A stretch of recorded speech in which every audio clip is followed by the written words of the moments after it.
Hello and I welcome you all to my this session. आप सबको मेरी तरफ से जय हिंद। भारत सरकार ने 21 नवंबर को 4 नए लेबर कोड्स इंप्लीमेंट कर दिए।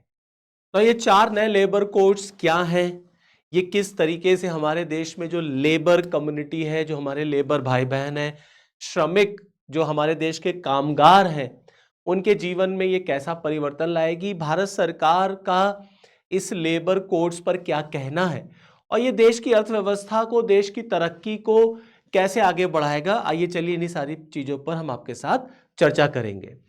तो दरअसल ये देखिए कि कोशिश बहुत पुरानी थी कि 4 नए लेबर कोड्स को जो है वो इंप्लीमेंट करना है। ये 2020 में संसद ने इसको पास किया था, but due to certain reasons ये इंप्लीमेंट नहीं हो पाया था। कोविड आ गया था, उस समय हमारे देश में किसान आंदोलन भी चल रहा था, क्योंकि government of India farm laws को भी जो है इंप्लीमेंट कर रही थी, लेकिन फार्म लॉस का बड़ा विरोध चल रहा था, तो गवर्नमेंट उसमें बिजी थी।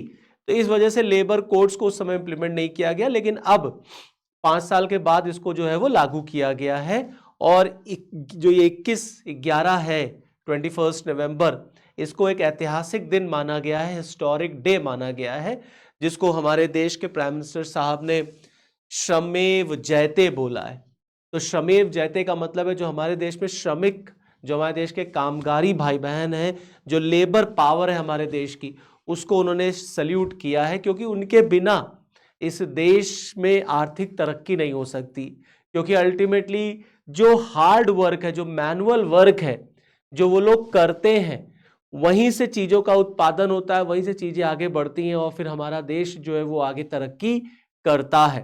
तो इसको लेकर के हमारे देश के प्रधानमंत्री ने, प्राइम मिनिस्टर साहब ने अपने एक्स अकाउंट पर भी लिखा कि श्रमेव जयते, आज मेरे श्रमिक भाई बहनों के लिए एक ऐतिहासिक दिन है। हमारी सरकार ने 4 नए लेबर कोड लागू कर दिए हैं। तो मैंने आपको बताया ना कि ये गवर्नमेंट ऑफ इंडिया का बड़ा एक एम्बिशियस प्रोजेक्ट था, क्योंकि आज़ादी के बाद से अगर आप देखेंगे तो इतना लेबर रिफॉर्म, इतना ड्रास्टिक लेबर रिफॉर्म आपको नहीं दिखेगा जितना ड्रास्टिक लेबर रिफॉर्म यहाँ पर प्रेजेंट गवर्नमेंट ने किया है।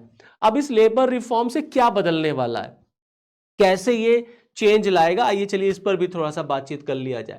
देखिए, ये जो 4 लेबर कोड्स आए हैं इंडिया में, ये मैं आपको बताऊं कि मतलब हमारे देश में जो पहले के 29 लेबर लॉज हैं, 29 लेबर लॉज को ये एक तरीके से इसने खत्म कर दिया, ये कह लीजिए उसको मर्ज कर दिया गया है और 4 नए लेबर कोड्स इंप्लीमेंट हुए। तो एक तो सबसे पहले कि जो हमारे देश में इतना लंबा चौड़ा लेबर कोड हुआ करता था, कुछ आज़ादी से पहले के कानून थे, कुछ आज़ादी के बाद बने थे, और आज़ादी से लेके आज तक कभी भी इतने लार्ज स्केल पर लेबर रिफॉर्म नहीं किया गया। तो गवर्नमेंट का मानना था कि ये जो पुराने ज़माने के जो कानून इन्हें ख़त्म करना चाहिए, क्योंकि आज के टाइम पर वो कानून जो है वो रेलेवेंट नहीं है। क्योंकि जिस तरीके की आज की रिक्वायरमेंट है, you need to have new laws, you need to have new reforms. तो जो पुराने घिसे पिटे कानून थे उसको सरकार ने मर्ज कर दिया, खत्म कर दिया, और 4 नए कोड्स जो है वो इंप्लीमेंट किए गए। इस पूरे कानून को अगर मैं एक बात में कहूं क्रक्स में, तो आप देखिए यहां पर भारत सरकार ने मिनिमम वेज जो है वो इंश्योर किया है कि आप किसी राज्य में भी काम करते हो, आप कहीं पर भी काम करते हो, तो गवर्नमेंट ऑफ इंडिया की तरफ से जो मिनिमम एक वेज तय किया गया है वो आपको मिनिमम वेज मिलेगा। तो एक तो जो लेबर, हमारे देश में जो लेबर्स हैं, जो कामगारी लोग हैं, उनके मन में एक सेंस ऑफ सिक्योरिटी आएगी सैलरी को लेकर के कि यार मुझे इतना मिनिमम वेज तो मिलेगा ही मिलेगा। तो ऑटोमेटिकली जाहिर सी बात है, भारत के जो 50 करोड़ से अधिक जो लेबर्स हैं उनको यह फायदा पहुंचाएगा कि आपको एक मिनिमम वेज तो मिलना ही मिलना है। दूसरी तरफ सोशल सिक्योरिटी की बात की गई है कि सामाजिक सुरक्षा के दायरे में इनको लाया जाएगा। मतलब जैसे इनका ईपीएफओ में रजिस्ट्रेशन होगा, इनको ग्रेच्युटी मिलना चाहिए, इनको पीएफ मिलना चाहिए, प्लस हेल्थ सिक्योरिटी भी। जो कामगारी भाई बहन है, जो लोग, जो लेबर क्लास के लोग हैं, उनको भी हेल्थ सिक्योरिटी मिलनी चाहिए। और जो बहुत ही हजार्डियस इंडस्ट्रीज में जो बहुत जोखिम भरा काम करते हैं, उनका तो 100% जो है हेल्थ इंश्योरेंस या हेल्थ सिक्योरिटी उनको मिलेगी ही मिलेगी। तो एक ड्रास्टिक रिफॉर्म है, ऑटोमेटिकली एक बेहतर पहल है, एक बढ़िया प्रयास है सरकार का कि जो हमारे देश के लेबर्स हैं उनके जीवन को हम कैसे सुधारें, क्योंकि उनका लाइफ सुधरेगा, उनका लाइफ इजी होगा, तो ही हमारे देश की तरक्की हो पाएगी। तो एक तरफ तो भारत सरकार ने लेबर्स के लाइफ को इजी, लेबर्स की लाइफ को और आसान और बेहतर बनाने की कोशिश की है, तो दूसरी तरफ इन्हीं कानूनों से सरकार ने ईज ऑफ डूइंग बिजनेस को भी इंडिया में इंप्लीमेंट और बेहतर तरीके से करने की कोशिश की है।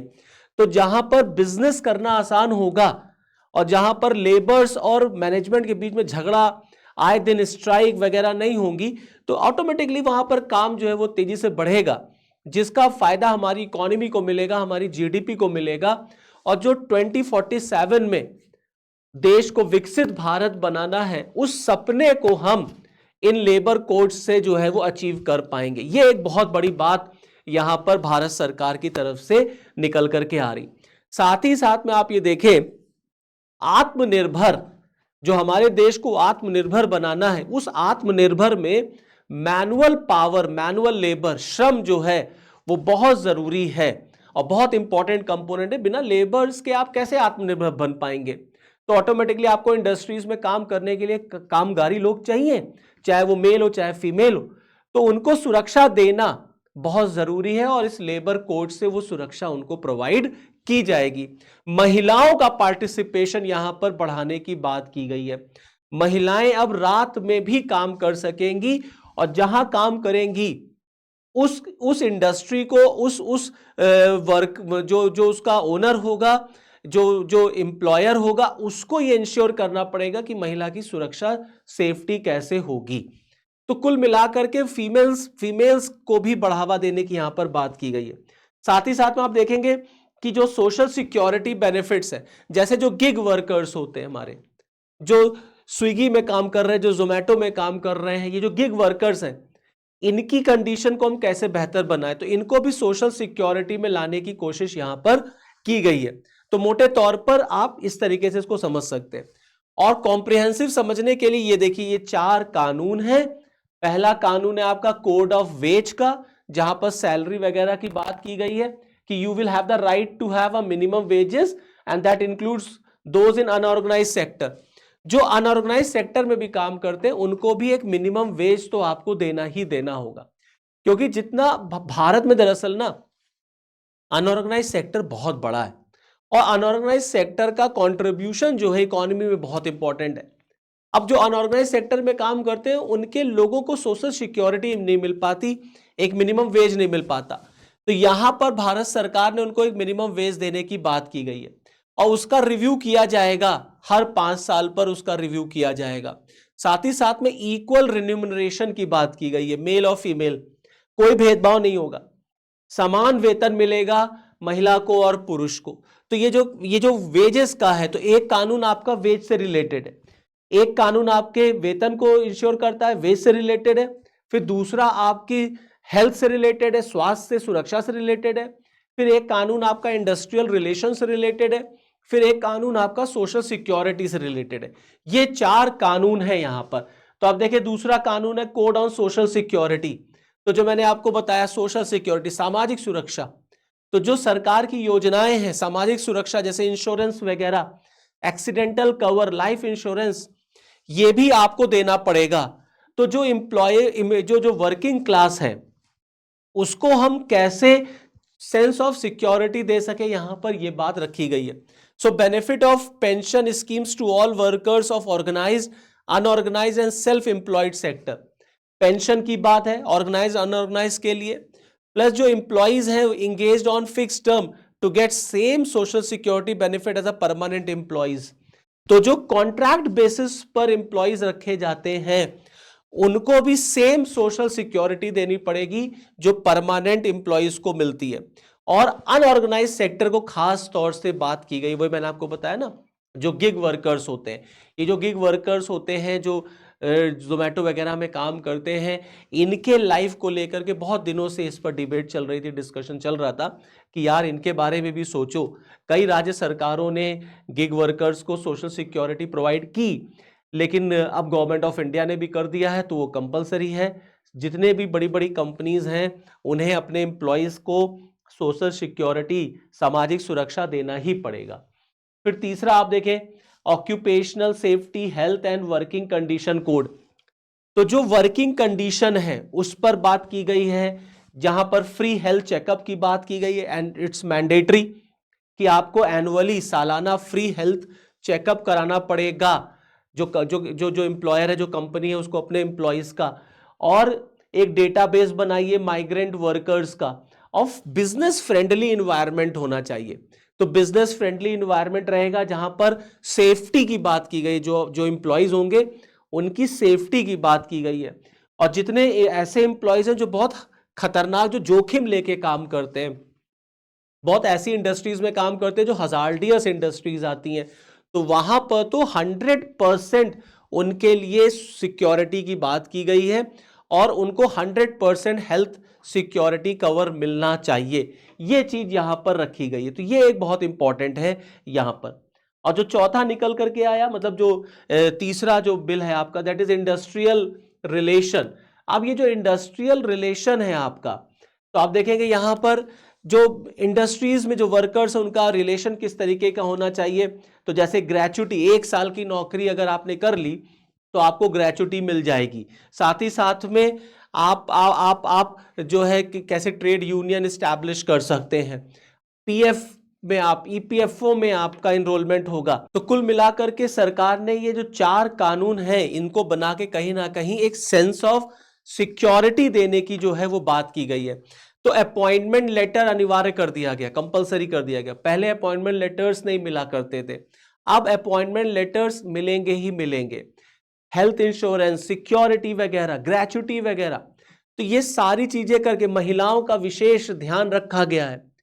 तो अल्टीमेटली मेल और फीमेल दोनों को इक्वल वेजेस देने की बात की गई है।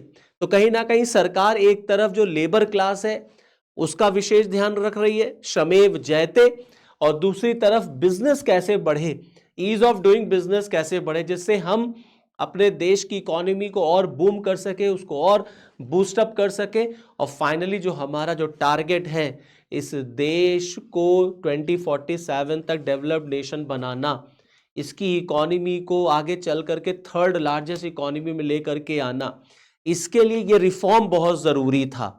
तो इसी वजह से जो काम 2020 में रुक गया था उसको सरकार ने 2025 में इंप्लीमेंट किया है। और तमाम जो आपके वर्कर लेबर यूनियंस वगैरह हैं उन्होंने इसको वेलकम भी किया है कि ये सरकार की तरफ से बेहतरीन कदम है, इसका फायदा जो है वो लेबर क्लास को मिलेगा और लेबर क्लास से फायदा फिर इकोनॉमी को मिलेगा।